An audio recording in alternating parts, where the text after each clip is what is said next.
possui uma equipe de suporte, de apoio, de duas docentes pesquisadoras para o aprimoramento das questões referentes à gestão do serviço em relação aos estudos e processos de resultados que o serviço traz como produto.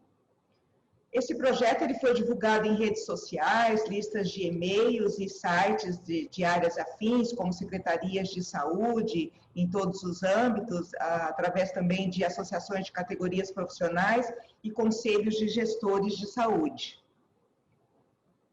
Então, analisando esses resultados do serviço após 156 dias de funcionamento, hoje já um pouco mais que isso, de 14 de março a agosto, né, foram atendidas 1.786 ligações, teleatendimentos. Nós fechamos esse relatório em meados de agosto, hoje já temos 2.000 ligações.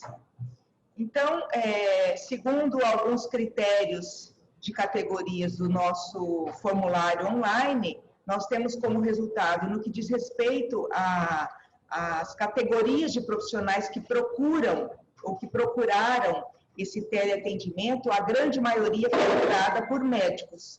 1.720 médicos fizeram essas solicitações, seguidas de 29 enfermeiros, seguidas de 9 outros profissionais de outras categorias da saúde, e também tivemos 28 pessoas que procuraram, que não profissionais de saúde, mas outras ocupações que também foram atendidas. Quanto à procedência advinda dessas solicitações, nós tivemos também a grande maioria das procedências do município do estado de Mato Grosso do Sul. 1.718 pessoas, profissionais de saúde, procuraram esse atendimento aqui dentro do nosso estado, sendo que a maioria na capital de Campo Grande. 1.683 pessoas estavam na capital. Outros 11 estados e mais o Distrito Federal, complementando 39 atendimentos, foram também solicitados através desse serviço. Entre as categorias de serviços que mais demandaram, lideram essa procura as UPAs, as unidades de pronto atendimento. 1.399 solicitações foram diretamente das UPAs, seguida de 124 solicitações advindas da Central de Regulação de Leitos, 83 solicitações de hospitais privados, 51 solicitações de atenção primária em saúde e 129 atendimentos de outros tipos de estabelecimentos de saúde.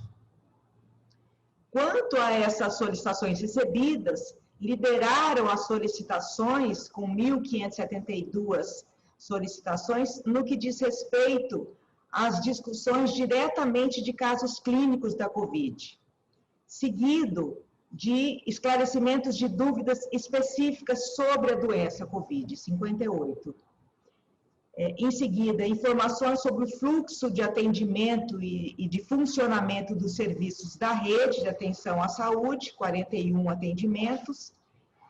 Seguido de discussões sobre protocolos e ou terapêuticas sobre a doença COVID, que foram 37 solicitações. Seguido de discussões sobre disponibilidades de testes e de medicamentos específicos também com relação à Covid-19, foram 24 solicitações. Dúvidas sobre outras arboviroses também, foram 10 solicitações. Na sequência, dúvidas sobre HIV, 4 solicitações, e dúvidas sobre a utilização de EPIs para profissionais de saúde, foram 3 solicitações. Eu agradeço a participação até o momento e agora eu passo a bola para o Dr. Erivaldo Elias, que é um de nossos 4 médicos infectologistas, que vai estar, então, nos possibilitando adentrar um pouco da rotina do cotidiano deles nesse teleatendimento. Eu gostaria de adiantar aqui e agradecer aos nossos 4 médicos infectologistas que trabalham nesse serviço, o próprio doutor Elias é um deles, e agradeço também a doutora Márcia Dalfabro, a doutora Rafaele Cardoso Barbosa e a doutora Liz Regina Calisto. Obrigada. Obrigado. Obrigado pelo convite, estar participando aqui do seminário. Todos conseguem me ouvir, né? Eu estou tentando compartilhar a tela, mas diz que o anfitrião ainda não autorizou. Isso, Erivaldo Elias. Como que eu... Arthur? Tirei meu som?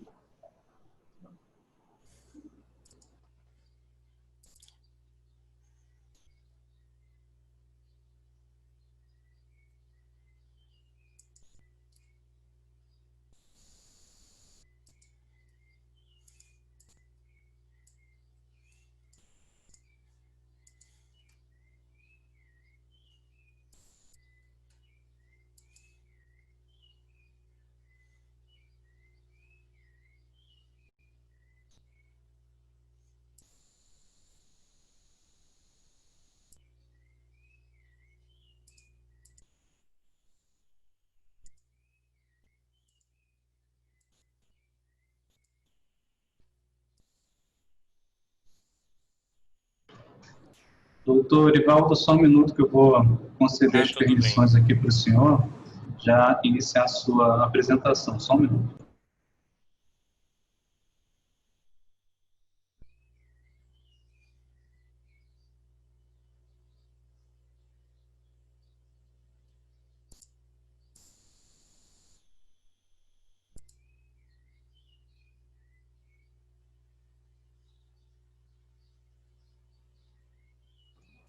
Ok, já concedi o host para você. O senhor tem alguma apresentação para fazer? Se tiver, já pode projetar. Ok.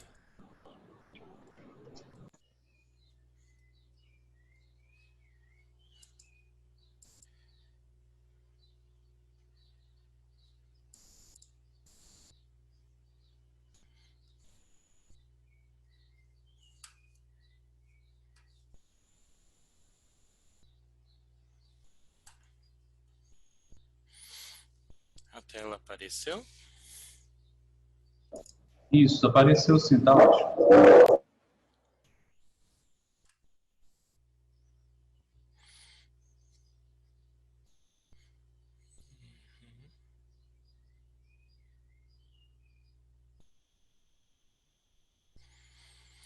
Então, tá bom. Eu gostaria de agradecer, então, novamente o convite em estar participando aqui, tá, do seminário. E vou contar um pouco da experiência, então, nesse serviço de teleinfectologia durante essa pandemia de Covid. Quando a gente começou a trabalhar com esse atendimento, inicialmente eram 24 horas, né, o serviço de segunda a segunda, né, e as ligações elas ocorriam a todo momento. Então a gente viu ali nos números que a doutora Vera expôs, a maioria deles procedentes de unidades de urgência e emergência, né? Então, os médicos constantemente, em sua grande maioria eram médicos, né, ligavam para tirar dúvidas sobre Covid e, eventualmente, de outras doenças infecciosas também, né? A gente tem essa situação hoje, né? Então, juntamente com o aumento do número de casos, houve o aumento do número de ligações. Né? A gente ainda está numa situação de casos, né, estáveis lá no topo, né? Então essas ligações volta e meia elas acontecem como reflexo desse volume de pacientes que estão procurando serviços de saúde hoje, né?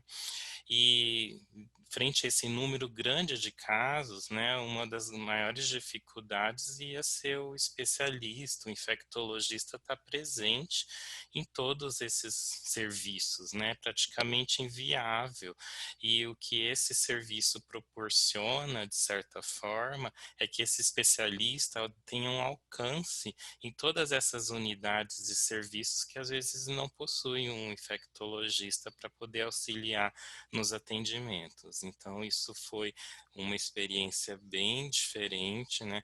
Dentro desses serviços existe uma pressão por resolutividade muito grande. E às vezes o profissional de saúde que está lá na ponta sente uma maior dificuldade em estar resolvendo os casos que ele atende, né? Numa fase inicial, o que a gente observava de dúvidas eram mais dúvidas até pessoais, né? A gente tinha a situação do profissional de saúde que questionava, o meu colega teve Covid, o que eu faço? Eu me isolo também, né? Então ainda era uma doença que a gente não tinha conhecimento de tratamento nenhum. Hoje a gente já tem, de certa forma, um conhecimento sobre como manejar, né, esses casos, esses pacientes, desde o caso leve até o mais grave, mas no início não se tinha esse conhecimento, né? Isso foi ganhando conforme os meses foram passando, né? Então não sabia se esse vírus transmitia ou não para as pessoas facilmente, e aí os próprios profissionais tinham receio desse atendimento, né? Outras dúvidas como eu estou com sintomas de gripe, será que é Covid? O que eu faço? Então a gente orientava esse profissional de saúde também sobre como proceder no atendimento dele mesmo, né? Que ele, mesmo sendo profissional de saúde, às vezes ele não sabia com segurança o que poderia ser feito no caso dele, né? Chegava a existir dúvidas como, por exemplo, eu não estou sentindo nada, devo tomar alguma coisa para evitar a doença? Então, a gente ouve o que vai sendo dito, né, nas redes sociais, na mídia, e aí fica com aquela dúvida sobre será que essa informação ela é verdadeira, ela é científica, ou essa informação ela não tem um valor científico nenhum, né? Está sendo dito de uma forma que daí pode interferir na conduta, né, do atendimento desses pacientes.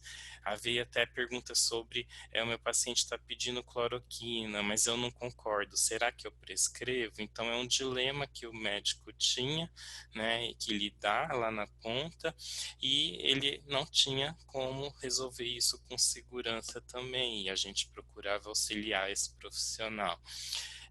Precisa usar máscara N95 o tempo todo, pode ser uma máscara comum. Então já é uma dúvida de EPI, mas também relacionada à proteção individual de cada um desses profissionais. Com o passar do tempo, esses conhecimentos foram se aperfeiçoando entre a categoria e, em geral, entre os profissionais que atendiam na ponta, e a gente entrou numa fase posterior onde as dúvidas realmente passaram a ser com relação ao manejo desses pacientes, né? A gente tinha exemplos como, por exemplo, eu estou com um paciente que não sei se é COVID. O que eu digo, né, de diagnóstico para esse paciente? Então, precisava do auxílio do especialista para poder definir se era um caso suspeito ou não. Eu estou com um paciente com falta de ar, né? É uma outra situação. E tem tudo para COVID, mas querem saber do infectologista se é COVID mesmo. Então, entra naquela questão de validação do que o outro colega já fez de trabalho, fez tudo correto, já sabe que tem cara, cor e cheiro de COVID, mas mesmo assim querem ouvir do especialista que é COVID. Então, existem situações como essas também. E todas essas situações, por incrível que pareça, são situações que parecem bobas, mas são situações que emperram o fluxo do atendimento dentro de qualquer serviço de saúde.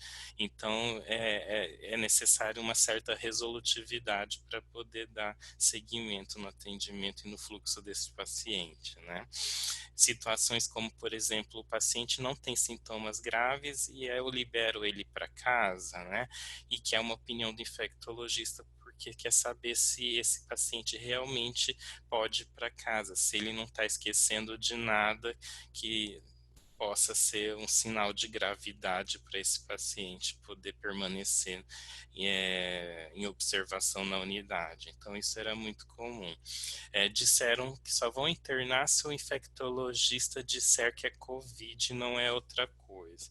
Então, até situações como essa a gente vê durante o atendimento, né? Então, a gente sabe que dentro dos protocolos que são criados pelos serviços de saúde, pelo Ministério da Saúde, pelos órgãos de vigilância e por aí vai, existe a explicação, a orientação, mas na vida real às vezes surgem situações como essa que acabam emperrando o atendimento também, e aí o suporte que o serviço deu auxiliou de certa forma a resolver o atendimento do médico que estava contactando o serviço, né? Então, a telemedicina, ela possui várias modalidades. Se a gente for analisar, existe a teleinterconsulta, que seria a troca de informações e opiniões entre médicos, né, com ou sem a presença do paciente, com o objetivo de auxiliar na questão do diagnóstico e terapêutica. Isso seria uma teleinterconsulta. A teletriagem seria um ato realizado por um médico que é a avaliação de sintomas à distância para direcionamento desse paciente para o tipo adequado de assistência que ele necessita. Então já é uma outra função, vamos dizer assim, né? E existe ainda a teleconsultoria, que é quando o médico, através de tecnologias, né, de comunicação remota, presta uma consultoria para gestores, profissionais de saúde ou da área de saúde, né, em geral, para esclarecer sobre procedimentos ou ações em saúde, questões relativas ao processo de trabalho. Não é necessariamente o atendimento individual de cada caso, de cada paciente, né? Então, a telemedicina envolve todas essas possibilidades e o serviço de teleinfectologia, ele acabou exercendo todas essas possibilidades durante esse período também. Existem certas limitações que, para quem está do outro lado da linha, no serviço de teleinfectologia, sabe que vai ter dificuldade de lidar, então, para auxiliar com o profissional que está entrando em contato do outro lado, né? Então, no caso da COVID, especificamente, né, muito se queria se cobrava com relação ao diagnóstico, né? Só que o diagnóstico dessa doença, pelo que nós conhecemos até hoje, ele tem exames que são laboriosos para você fazer o diagnóstico. Então, o padrão ouro continua sendo o SUAB com a coleta do material para PCR, né, que é biologia molecular. Então, esse tipo de exame, ele tem toda uma estrutura de laboratório que precisa estar montada para poder estar executando, né? E lá na ponta, nos locais onde o atendimento de fato ocorria, nem sempre tinha-se essa informação disponível. Os testes rápidos que existem hoje para COVID, todos eles possuem uma acurácia melhor após 20 dias do início dos sintomas. Então, alguns dizem em bula que podem com 7 dias estar sendo positivo, mas a gente sabe que não vai ser na maioria dos casos, porque essa acurácia ela aumenta com o passar do tempo. Então, um resultado negativo desse teste, ele não exclui COVID no meu paciente de forma alguma. Isso é uma orientação que está lá no manual do Ministério da Saúde, mas muitas pessoas às vezes esquecem. Então, eu não posso confiar nesse teste como um método diagnóstico na ponta do atendimento. Então, eu preciso juntar outras informações desse paciente, sobretudo os sintomas que ele apresenta, a história de contato com outras pessoas, para poder julgar ou não na possibilidade dessa doença, né? A maioria dos pacientes que evoluem para a forma grave da doença o fazem na média de 7 dias do início dos sintomas. Então, eu ainda estou dentro daquele período em que o teste rápido não vai surtir efeito nenhum. Então, o que a gente observou de fato, que acontece no dia a dia em todos os locais do país que entravam em contato conosco, era que a maioria dos pacientes que procuravam as UPAs com sintomas graves, eles não apresentavam história de coleta nenhuma de método diagnóstico, de exame para realizar esse diagnóstico, ou seja, o SUAB. Então, a gente necessitava a todo custo trabalhar com as outras informações que esse paciente apresentava para o profissional que estava lá diante dele. E a gente sabe que a doença causa um sintoma que é muito sério, que é a falta de ar, né? E aí entra a grande questão, não é só Covid que dá falta de ar, a gente tem outras doenças que também causam dispneia.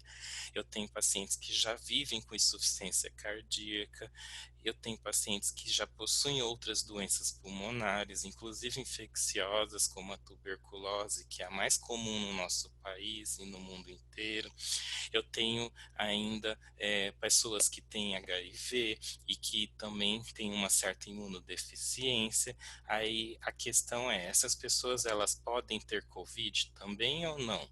Então, se podem ter COVID, elas podem ter acesso aos exames também para diagnóstico e muitas das vezes elas entram como caso suspeito, independente do histórico prévio delas, porque é muito difícil você, por via remota, por teleatendimento, julgar que algum paciente desses possui falta de ar e que aquela falta de ar daquele dia é por causa de uma outra doença e não por Covid, né? Então a gente precisa resgatar a medicina tradicional, que diz muito bem para nós, dentro das doenças infecciosas, que existe o diagnóstico clínico epidemiológico. E aí eu tenho que levar em consideração aquilo que está circulando em grande quantidade na nossa localidade, né? Então, ou na localidade do profissional que está entrando em contato. Existe naquela localidade outros vírus circulando, seria o influenza, o vírus sincicial respiratório, o dengue, porque existe então, se houver mais de um vírus circulando, a possibilidade de outras doenças também, né? Eu vou trabalhar com casos suspeitos versus casos confirmados, sabendo já que casos confirmados vão ser a minoria, porque poucos tiveram oportunidade de realizar o diagnóstico com um método de confirmação laboratorial.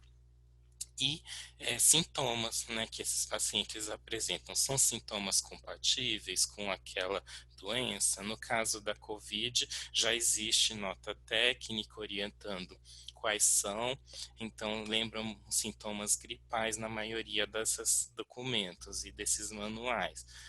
Só que nenhuma nota técnica vai contemplar todas as possibilidades médicas. Então, o que você faria numa situação como, por exemplo, a desse paciente que tem febre, dor no corpo e diarreia? Ela deixa de ser um caso suspeito de COVID? A gente sabe que COVID já pode ser causador de diarreia, inclusive tem pacientes que só têm sintomas gastrointestinais e não têm sintomas respiratórios nenhum, né? Da mesma forma, foi dito que COVID pode fazer sintomas neurológicos. Então, se o meu paciente tem perda de força progressiva nos membros, um quadro semelhante a um Guillain-Barré, eu não vou oferecer esse teste para esse paciente, eu vou ter que colocar ele como suspeito, por mais que a nota técnica me diga que não é sintomas respiratórios, entendeu? Eu tenho um paciente com trombose ou embolia sem outros fatores de risco que justificasse esses eventos. Então, não existe uso de anticoncepcional no caso de uma mulher e de repente procuro UPA do nada com sintoma desses. Eu não vou oferecer o exame para esse paciente, não vou dizer que é suspeito no meio de uma pandemia global. Então, isso tem que ser levado em consideração também, né? E, da mesma forma, um AVC hemorrágico, um AVC isquêmico, são eventos da coagulação, sendo que a gente sabe que o coronavírus pode fazer também, né?